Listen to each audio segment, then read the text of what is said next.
Hello, welcome to the special podcast for the LJR 2021 edition. In this podcast, we will be speaking with the four other students involved with this year's production as we talk about their experience and some of the stories they worked on for the magazine itself. I'm Ruyang Xu, the managing and online editor for this year's production team and the host for this podcast. I hope that through this podcast, you, the listener, will be compelled to read some of the fantastic stories we've written this year and appreciate the work we put into the magazine during a semester that has been like no other due to COVID-19. Without further ado, let's start off this podcast with the first guest, Dee Faruja, this year's creative director. So let's just kind of get started right away. Obviously, the LJR is a magazine put together by the LJR journalism program. However, you actually came from the publishing program. So how has the experience been for you overall so far? Yeah, I came from the publishing program and you guys kind of adopted me into your program, which is great. It's been really different. It's like a completely new world for me. Having to learn how to write articles and interview people has been an interesting experience, but I feel like it's valuable, learning a lot and get to see a different side of this industry, which is pretty cool. Mhm. How has the general kind of like workflow been for you? I'm sure the kind of stress of deadlines and whatnot isn't too different in publishing, but has it felt really different? Has it been kind of a kind of transition for you? Yeah, I mean, it's definitely different. Like we have deadlines in publishing as well, but definitely we're high demand. I think in some aspects when you have to talk to people and kind of get follow-up questions and make sure you have things done, it's definitely different. Mhm, Uh yeah, it's chaotic, but it's good chaotic. mhm. Mm, kind of as you were kind of working on this your stories, what were some of the things that you kind of had to like learn kind of on the spot that was kind of not necessarily annoying, but maybe just like difficult to kind of really get used to?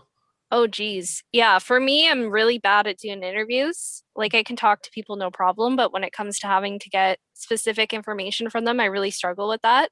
So just having to like know what to ask and what the readers want to know is a difficult thing for me to learn. Mhm, And asking them things that make sense, but also it's not monotonous. So just asking them like kind of basic questions as well as getting down to the root of the story is really important. And you got to learn how to do it sequentially. mhm, Just doing the research too behind that as well is super important because if you just ask people questions and you have no idea who the person is, you're going to mess up. mhm, mhm. Mm, well, kind of we kind of talked about the parts that might kind of stress you out a bit, but like what are some parts that you kind of learn about that like you're really kind of learning to really appreciate or just like kind of enjoy about this entire kind of experience so far?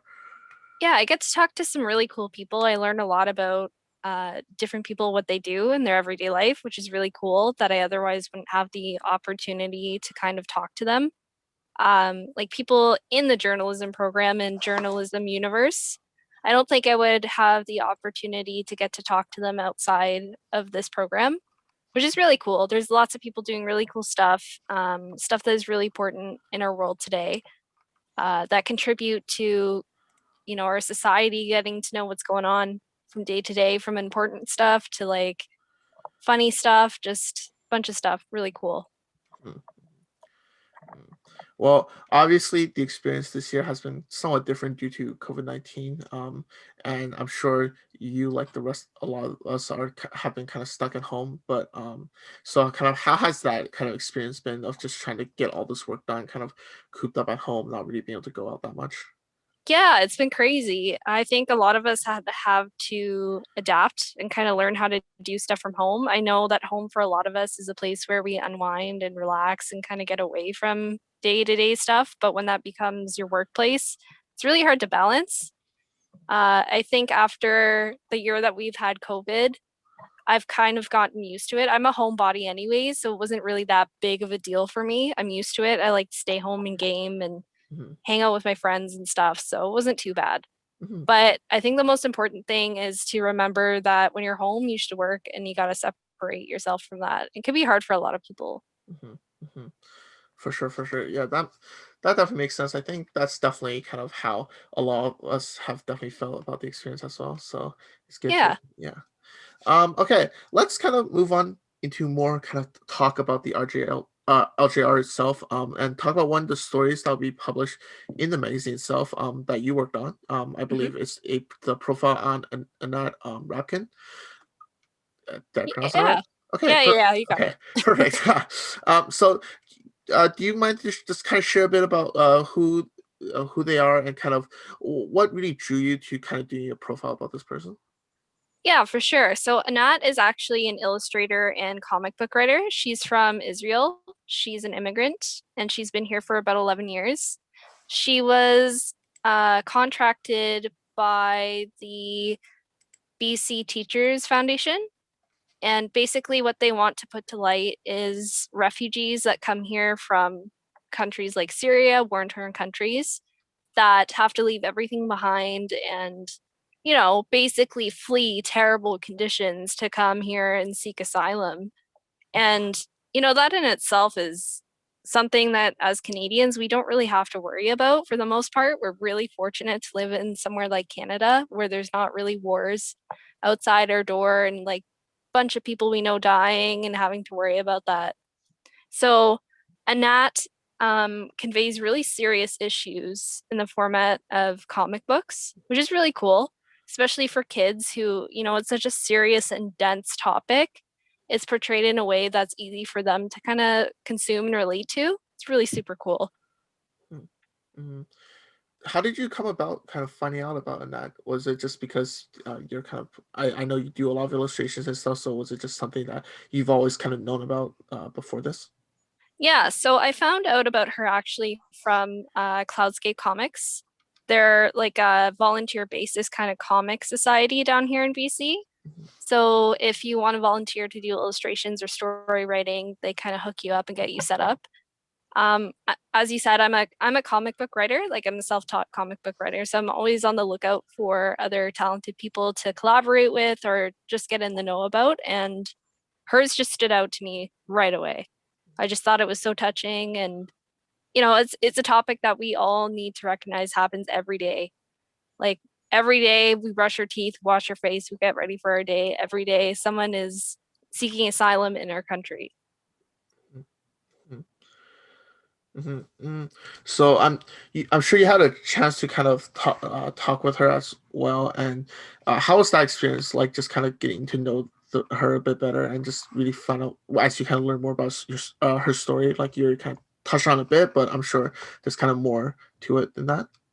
Yeah, I actually had the pleasure of speaking to her one-on-one. We did the interview. She was really, really open about her experience just as an immigrant and how, art's been a really big part of her life and how she likes to have the opportunity to talk about serious issues in a way that combines her love of art.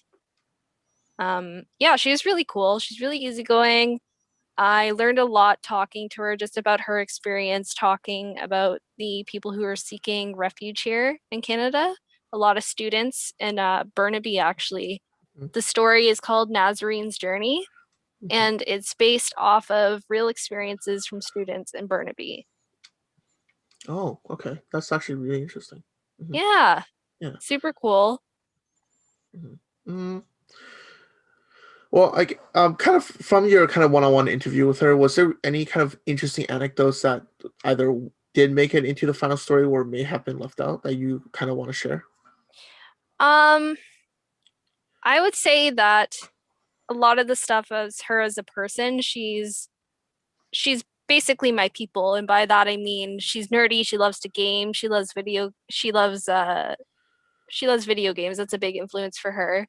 And comic books have been a big part of her life, and she spent most of her childhood drawing and not really understanding what that meant for her and trying to find her own community within that. And I think that's something we can all relate to in some respect. With our hobbies, there might be people that may not accept what we do, but we love it. Mhm. Yeah, yeah, that's definitely something relatable. I definitely can relate with that as well. Uh, yeah, that's all actually super interesting. I can't. I'm sure readers of the LJR can't wait to get a chance to read that story.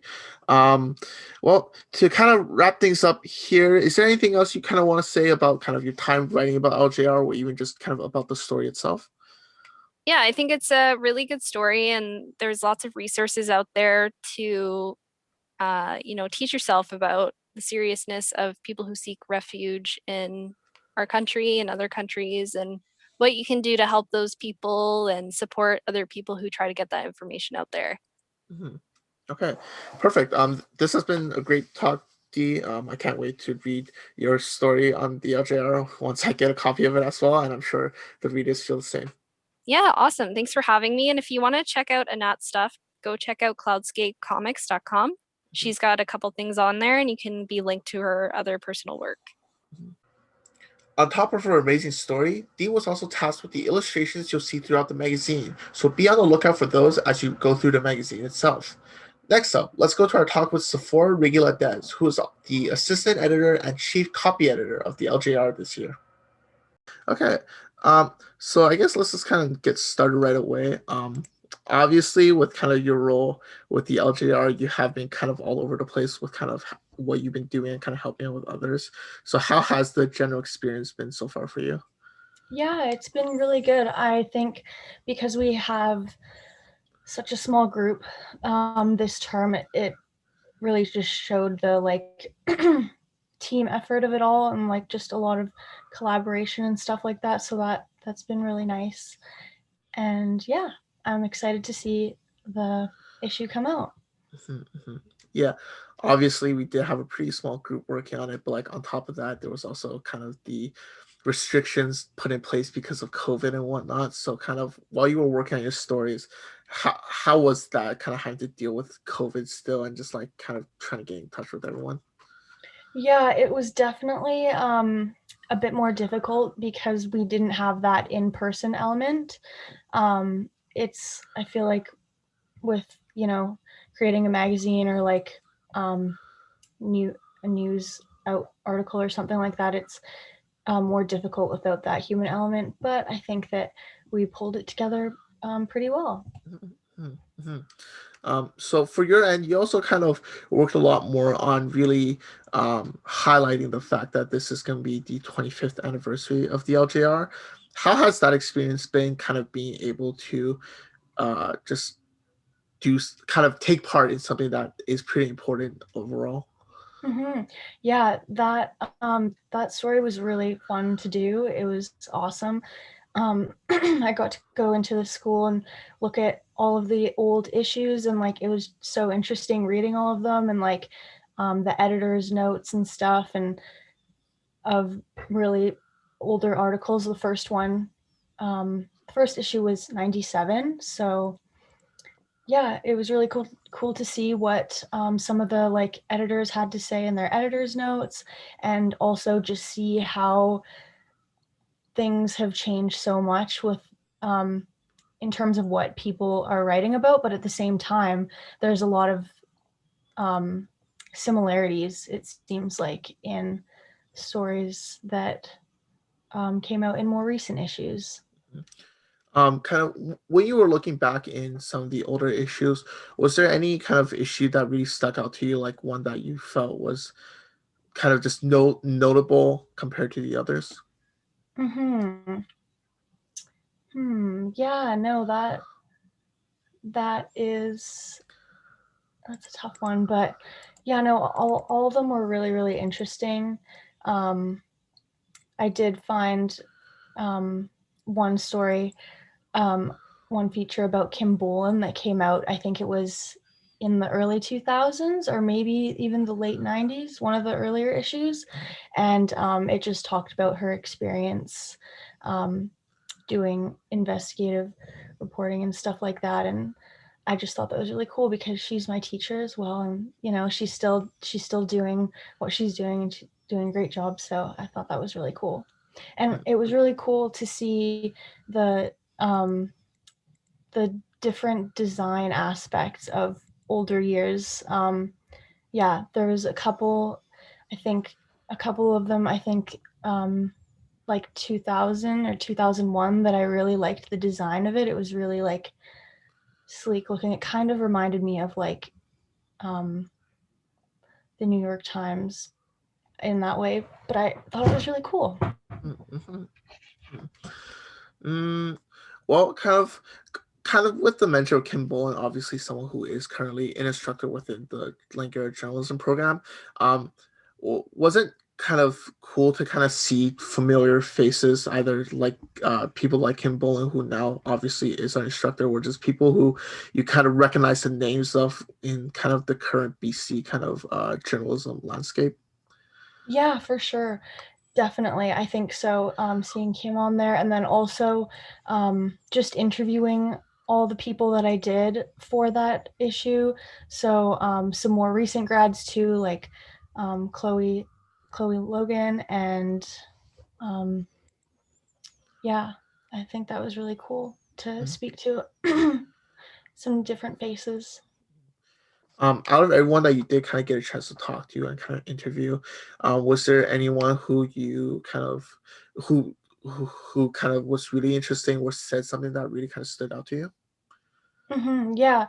So I think that, yeah, it was really interesting chatting with everybody, but I think especially Chloe, because she's a recent grad. She graduated like in 2019, so that, the year before we started. And she kind of was just, we talked a lot about, at the end, we talked a lot about um, her experience as a new journalist, because um, the route that she went is kind of like the way that I want to go. So she moved to a small town, Qualicum, I believe, if I'm remembering correctly, and she started there in a small community reporting, basically, and that's basically exactly what I want to do as well. And I think she's back in Vancouver now, and yeah, so I'm hoping to do something similar. So it was nice to get some advice from her, I guess.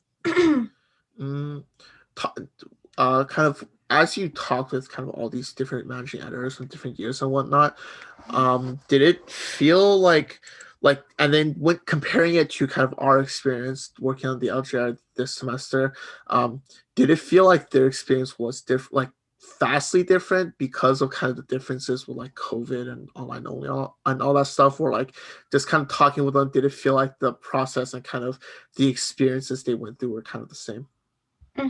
Yeah, I think that a lot of it um, was very different because of COVID. Like when I was telling them how how small our cohort like was for um, the rules for the magazine, um, it was a lot different. I'm pretty sure most of the other groups were quite a bit larger and also not in person, so we don't have that element of it. But there are some like aspects of it that seemed very similar, like um, you know, making the deadline and like getting talking to sources. Like I know that that's a bit heightened now because everything is remote, but they were talking about um, the same, experiences based on that. Yeah, for sure. Um, well, kind of as you um went through all these issues and stuff, um, for you, did it kind of build any kind of more extra importance in kind of what it means for the fact that we're now kind of reaching this 25th anniversary of the LJR, and like does it kind of mean a bit more to you now because of kind of what you did get a chance to kind of witness and see as you worked on that story? Yes, I definitely think so. I've always respected the LJR. Like, I remember when I first came into Langara, for the info session for the journalism program, like they were all there and I read them and I thought that it was so cool that if I were to go into this program, like I would be able to contribute to a magazine. So yeah, but then on top of reading all these older stories and older issues, um, for this story, it did definitely like increase my like appreciation for it and stuff, and just seeing how it's grown and changed and stuff like that, and um, just seeing the similarities and the differences in what journalism students 25 years ago were writing about compared to now. I think that that was really cool and I appreciated that. Mm-hmm. I guess the last thing I kind of want to know is kind of when you read the stories from the previous issues, did it feel like what was kind of being talked about, at least kind of from the aspect of like how is whatever topic gonna affect the journalism and industry and whatnot. Do you feel like it's changed a bit, or do you feel like a lot of the conversations they had in those past issues are still kind of the conversations we're having today? Yeah, I do. I think a little bit of both. Like, I know for some of the articles, like, um, I think that there's a common theme in the LJR that it talks about basically just like trends in the journalism industry in BC. Yeah. So how is it changing? Like um, how are journalists adapting to like the way that the world is changing? So that's definitely a common theme. I think that it's portrayed through different stories, and I guess they'll change. And but yeah, some themes like moving journalists, grads, like where they ended up. That's a common one, as well as just like the technology changes. Like I was reading, I think the first or second issue in like late 90s or early 2000s, it was talking about the internet and how I just thought that was really, really cool and interesting because I think that one person was basically saying they don't think that it'll be as big of a phenomenon for journalists yet. But I feel like that happened in a pretty short amount of time. So I thought that was really interesting to read about that. Yeah. Hmm. Well, just to kind of wrap things up, do you have anything else you kind of want to mention or kind of talk about, especially when it comes to kind of the LJR 25 story, or just kind of about the LJR issue as a whole for this upcoming issue? Yeah, I think that um, reading, going through all the past issues, I just have a lot of appreciation for the previous journalism students. I think they did a great job. Like some of the writing was amazing, like the photos, it was some of them were just so well done, like the photography and the like visual storytelling basically just nailed it. And yeah, I'm really excited about this issue coming out, and I'm so glad to get a copy in my hands. And um yeah, it was an interesting journey. It's like coming from The Voice to this. It's so different in many ways, but I think one of the key things that just stayed the same is like the teamwork element. And so, yeah, For I'm sure. glad that we didn't really lose that from the pandemic. I know it's virtual now, but yeah. Mhm. Now let's move on to Ryan Ng, the Deputy Creative Director and the Production Manager for the LJR this year. So how have you been doing, Ryan? I've been doing good. I think working remotely has been interesting and different, but I think we're still able to do what we can.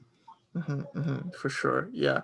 I would expect for you, on your end of things, it's definitely much more difficult since you're one of the two people who's kind of been working on the actual physical print magazine itself and kind of the layout and whatnot. So, kind of, how has that experience been so far?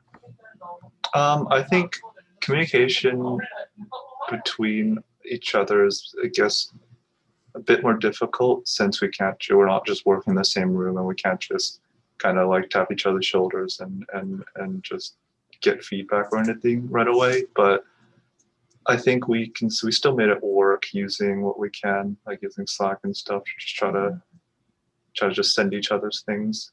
Mhm. Mm. Obviously, kind of from before when we did the voice as well, we also had some experience with kind of putting together the newspaper. Kind of comparing the two, how has the experience been like really different, or has it still kind of just been mostly the same? I think overall it's been pretty similar, especially doing kind of the editing role of taking like taking the stories and then kind of making it work together into a coherent like piece, into a coherent magazine or newspaper. I think in that way it's quite similar. And I guess same kind of thing with how we work remotely. I think it's been good. Mhm, mhm. Mm. Did the initial thought of kind of having kind of this giant magazine that you got to put together, did that kind of thought initially kind of freak you out a bit, or were you kind of confident that it was gonna kind of go mostly fine? Yeah, I mean, this is the first time I've done anything, I guess, this size and this scale with this many things, with this many, I guess, separate people and separate working pieces. But we did have like a creative director who's experienced to help us and kind of point us to the right way, because that's what I was afraid of, was just not knowing where I should go. But we were able to work together and make things work. Mhm, mhm, mhm. Mm. I guess for you personally, kind of from that standpoint, I know you already kind of mentioned that because of COVID, things were a bit more difficult and a bit more different. Do you feel like it? What parts do you think, like specifically, do you think would have been really helped out a lot if we were working on it in person? And then, kind of on the flip side of that, like, do you think anything was made easier because we were kind of working at home on this?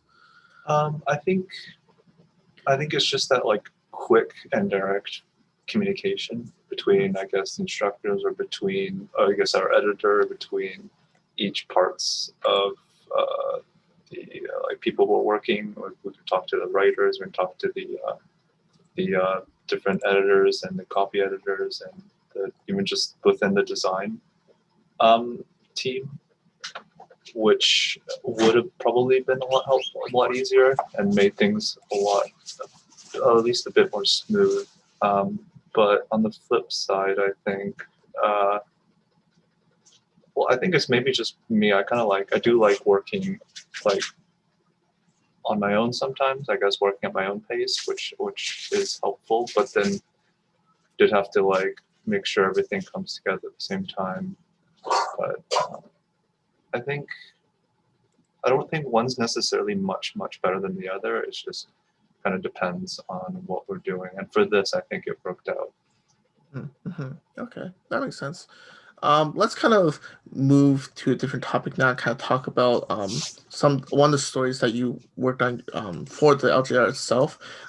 You did write a story about kind of publications kind of going digital now, because in the past while, just because of the of kind of digital, kind of print media in general going more digital, and just kind of COVID as well. So can you kind of talk a bit about that story and kind of what it's about in a bit more detail? Well, that story was really interesting because I was expecting a lot of places to have a lot of trouble within the last year, but it's interesting to see that there are actually quite a lot of papers that have switched to digital, or at least transitioned to a good, more of a mix between print and digital within the last like 5 years or so. And one of the big ones I talked to was Rice Paper Magazine, who I believe just about 5 years ago has made the switch to digital only, and they've been able to do a lot and still deliver the same stuff. So I don't think it's what was interesting, at least, was that it's not, they don't lose anything necessarily doing print. There's like some certain aspects, but the overall kind of mission, the goal of what they're trying to deliver is still possible. And especially for Rice Paper, they're able to do other things now that they don't have to focus entirely on making a print magazine every, I don't remember how often, like twice a year or something, or every, like they don't have to work so tightly on a schedule for that. They can just constantly release stuff Mm-hmm. and market it out easily with the internet. Mm-hmm. Mm-hmm. Mm. Well, when you were speaking with them, did you get the sense that it felt like they had any difficulty kind of making that transition, or do you feel like they really kind of embraced the change and like really kind of just went with it like right from the start? I feel like, I think they knew they had to, and that's just the way things were going, and just financially, it's like just how the market is. But I think they're able to embrace it to and be able to switch everything they were doing and just kind of make it focused more, like that more of a focus with the kind of work they're doing. And I think they were able to pull it off pretty well. Mm-hmm. Mm-hmm. Mm. Kind of as you were kind of speaking with people for the story, was there any kind of really interesting tidbits or anything like that that you kind of came across as you were just kind of doing these interviews? Yeah. Like I was talking to one of the editors at Black Press, and he was talking about how they very much embrace that digital is the thing now, but they're still doing both print and digital, and they're focusing pretty much equally on both, and they can see that there's a real big benefit to both. So there's no real like big pro of one over the other. They see it better when they work together. You know, having the print for people who like that, and having the digital so they can be more instant, more like easy to communicate with their audience, and I guess market themselves. Mm-hmm.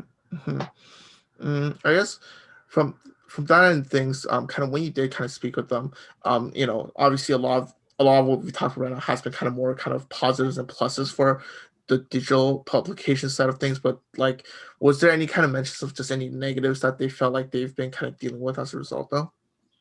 I was talking. The other person I talked to was Kaij Pepper, the editor of Dance International, and I feel like she was a bit like she does. I remember her saying that she does miss a lot of parts of print, and she loved that kind of designs part, a lot of that kind of like creative pieces they can kind of work with when they make an entire magazine, and she kind of likes having that physical piece that you can see, but due to other changes, they also switched to online only, and they're able to do a lot of other stuff, but I feel like there's still a lot of pros and cons to each, and it does depend on the type of publication. Mm-hmm. Mm. Did COVID kind of play a factor in any of them kind of making that switch to digital, or were they all kind of a case of they made that switch kind of before COVID? I think for rice paper, they already made the switch, and they were Yeah. actually very glad because COVID probably would have pushed them if they haven't made the switch yet. They probably would have had to by that point. Mm-hmm. And for Dance International, I think they made the switch right before COVID, Okay. and they said they would have if they didn't too, which Mhm. was quite interesting. Mhm. And I'm interested to see if other publications would have to do the same. Mm-hmm. Mm-hmm. Well, personally, kind of as you got more information about kind of both the positives and negatives for kind of both sides, kind of which one did you kind of come out of it kind of preferring more digital or kind of more the physical print? Um, I could definitely see a benefit to both sides, and I do personally enjoy both for convenience, or just I like having physical copy too, but I do like having the convenience of digital. But I agree with what was it? I think Andrew Olata, who of the Black Press, was saying that it makes sense if you could to have both. You know, you can have the benefits of both. Mm-hmm. Mm-hmm. Mm-hmm. Okay. Is there any other kind of interesting tidbits or kind of anything else that you found that was like a really kind of important kind of aspect of the story? I think it's just that um, as things are changing, I think it's just something we have to adapt. Like for all these publications, they do have to adapt, whether it just be start having more stuff digital, or having more social media presence, or whatever it is. There's a lot of stuff happening, and it's good to embrace that we have to change and adapt to how things are now.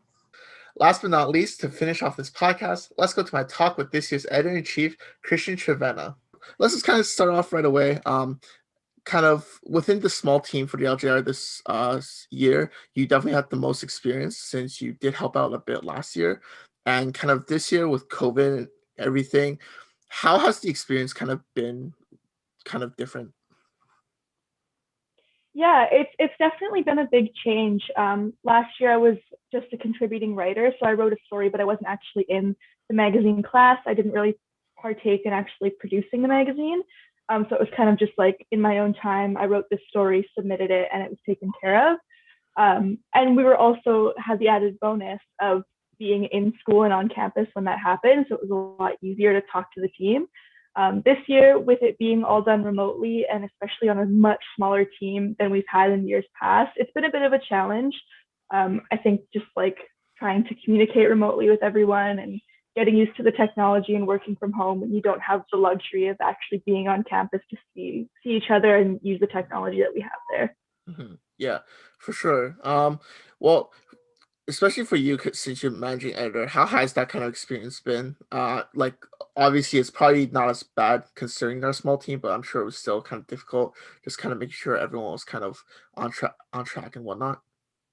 Yeah, it's definitely been a thing of like trying to make sure that everyone's on track, but also not be like an overbearing or like naggy person. Because I want to make sure that everyone still has a good time while they like have this experience. But yeah, it has been a little bit stressful just trying to do everything from home and like communicate with everyone and communicate with the instructors and learn all this new like technology like with Zoom and using different Adobe applications on my computer at home. It's been a bit tricky, yeah. Yeah. Well, for your kind of when you were kind of working on your stories and like not really focusing on the managing editor side of things, like how was that experience? Because like obviously we've both like done stuff for the voice before and we've done all that stuff. So like I'm sure this experience is also kind of a lot more different. Like was it harder for you to kind of get in touch with people and whatnot? I would say so. Like we kind of have it's good that we're living in the time that we're living in where you can get a hold of people through like various social media channels. It's a lot different than The Voice, definitely, because The Voice, it's a little bit more like deadline focused. Like you have a bit of a stressful week, but once it's done, it's done. This is like much longer form project with I feel like a lot more pressure on it. Because with The Voice, typically it's mainly read by LJR students and staff, but with the LJR, it's sent everywhere. So there's a lot of pressure to make sure that it's the best possible product that we can make it, while also trying to balance the fact that it's a really unique situation right now, both in terms of how small our team is and like with what's going on in the world. And yeah, and I'm sure you feel the same as us, where the rest of us, where the pressure just feels like that much higher considering it's the 50th year anniversary of the LJR. Yeah, 25 years of Oh yeah, LJR. 25. It's definitely the added pressure. It's just all these different factors kind of at the worst possible time with like what's going on with COVID. Yeah. Let's kind of switch gears a bit and kind of talk about the stories itself. You've done you kind of prepared a few stories for the LGR, but what was the kind of the one story that you really enjoyed doing and the one that you kind of really want to kind of talk about a bit more before everyone gets a chance to read it? So without spoiling too much, one of the stories that I'm working on is a story about how journalists can maintain a balance between writing about social justice issues in a time where newsrooms are cutting back a lot on jobs and labor, and kind of mainly focused on your typical run-of-the-mill news stories. So how can journalists who are passionate about issues of racism, sexism, LGBTQ plus issues, how can they maintain their passion in that while still also being able to work in a newsroom that oftentimes doesn't provide that kind of environment and that kind of luxury to write those types of stories. How did you kind of like come across this idea for a story? Like what kind of inspired you to want to write this? It kind of came from a bit of personal experience, because when I first started in journalism school, one of the things I wanted to do was be able to write about the issues that I'm passionate about in the world. But so often when you're reading mainstream media, it's typical 24-hour news cycle. Here's what happened, A, B, C, D. Here's like car accidents, especially now with COVID. Here are your COVID numbers. But I wanted to be able to both read about and write about stories of like people and issues that were close to me. And when I started interviewing people for the story, I realized that that's a very common thing. A lot of journalists still want to do that. They're just a lot of the times in an environment where it's just not possible. Yeah. For the story itself, was there anyone who you talked to that like really gave you some this like kind of gave you some kind of tidbit or anything that like really kind of stuck with you even after like a few months out now or a few weeks out, I guess? Yeah, I spoke to Daphne Bram, who's a columnist with the Vancouver Sun, and I asked her like, what is your advice for young journalists or journalism students? And she said, don't assume that you know anything going into a newsroom when you first start out. Even if you have these stories that you want to write, you have to trust your editors with what they deem is the stories that need to be written.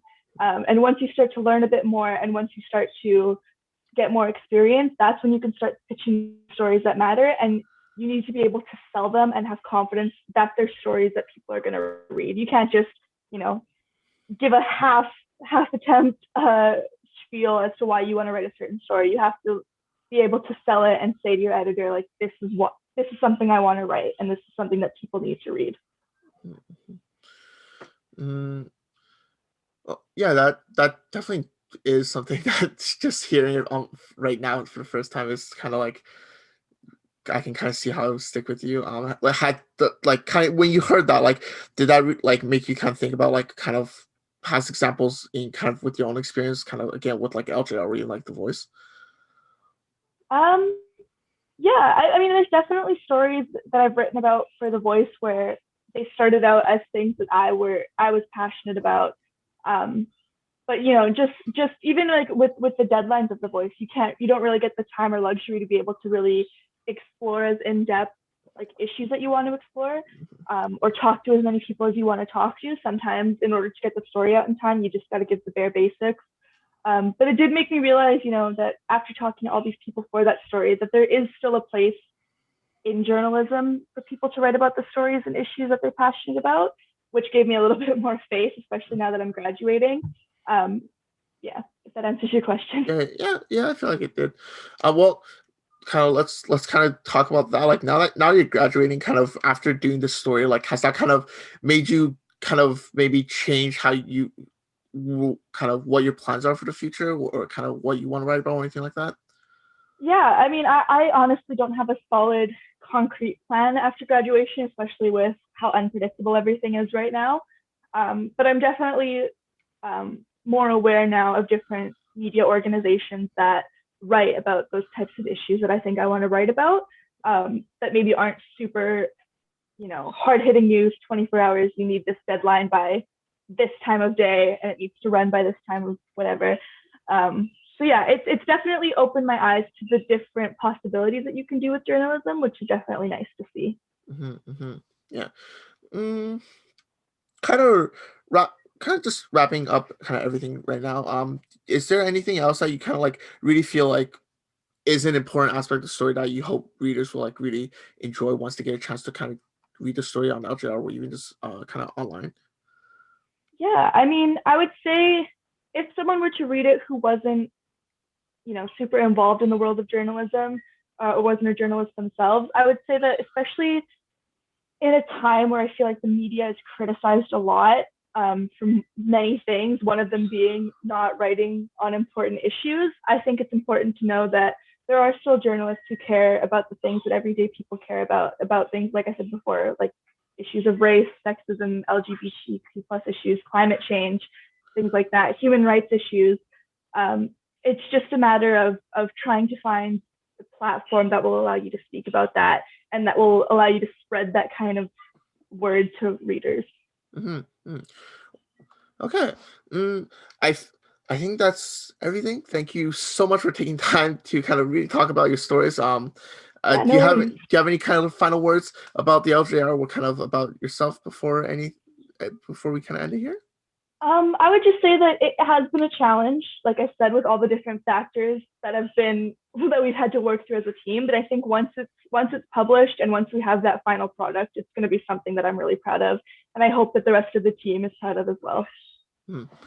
And that is it for this special LJR podcast. Thank you for tuning in. We hope you enjoyed this year's issue of the LJR. And a special thanks to anyone that has helped out with the issue who wasn't a part of the production team. Whether it was taking photos or contributing content, this wouldn't have been possible without you as well. One last time, I'm Ru Yang, and I hope you enjoyed the LJR this year.